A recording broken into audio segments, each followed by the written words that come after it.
বিশ্ব বাঘ দিবস আজ। ধারাবাহিক জরিপে সুন্দরবনে বাঘের সংখ্যা কমলেও 2024 সালের সর্বশেষ পাওয়া যায় সুখবর, বাঘের সংখ্যা বেড়েছে।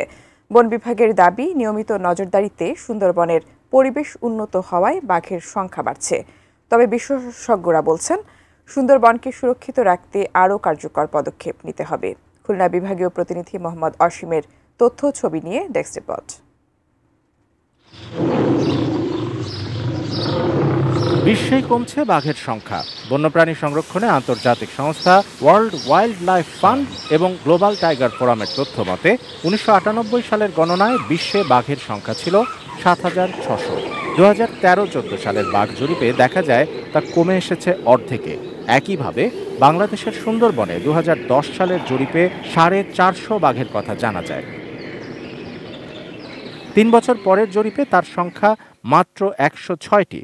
2018 সালে 114টি এবং 2024 সালের সবশেষ জরিপে সুন্দরবনে বাঘের সংখ্যা বেড়ে দাঁড়িয়েছে 125টিতে। এর আগে 2018 সালে একটি সার্ভে হয়েছিল, সেখানে পাওয়া গিয়েছিল 114টি। তো বলা যায় যে কিছু বাঘ এই সময়ের মধ্যে বেড়েছে। নানা কারণে বাঘ, হরিণ সহ প্রাণীকুলের প্রতিকূল অবস্থা মোকাবেলা করছে সুন্দরবন। প্রাণ UHT মিল্ক, শুদ্ধতায় ও মমতায় সবসময় সেরা স্বাদে। বিশেষজ্ঞরা বলছেন, বাঘের আবাসস্থল ও প্রজননের পরিবেশ উন্নয়ন, প্রতিবেশ ও পরিবেশের সুরক্ষা এবং চোরা শিকারীদের দৌরাত্ম্য বন্ধ করা গেলে আরও সুফল মিলবে। আমরা সাম্প্রতিক সময়গুলোতে যেটা দেখছি যে বাঘের মৃত্যুর হারও বাড়ছে এবং সবগুলো যে আসলে যে মনে করেন অ্যাটাক হয়ে মারা গেছে তাও না, অনেকে ন্যাচারাল ডেথও বলা হচ্ছে। আইনের সর্বোচ্চ প্রয়োগ সেটা যদি করা যায় তাহলে আসলে এই বাঘ শিকার বন্ধ। বিশেষজ্ঞরা বিভিন্ন সংকটের কথা বললেও আশার কথাই বলছে বন বিভাগ। আমাদের বেশ কিছু প্রজেক্ট চলছে, যেমন সুন্দরবন সুরক্ষা প্রজেক্ট।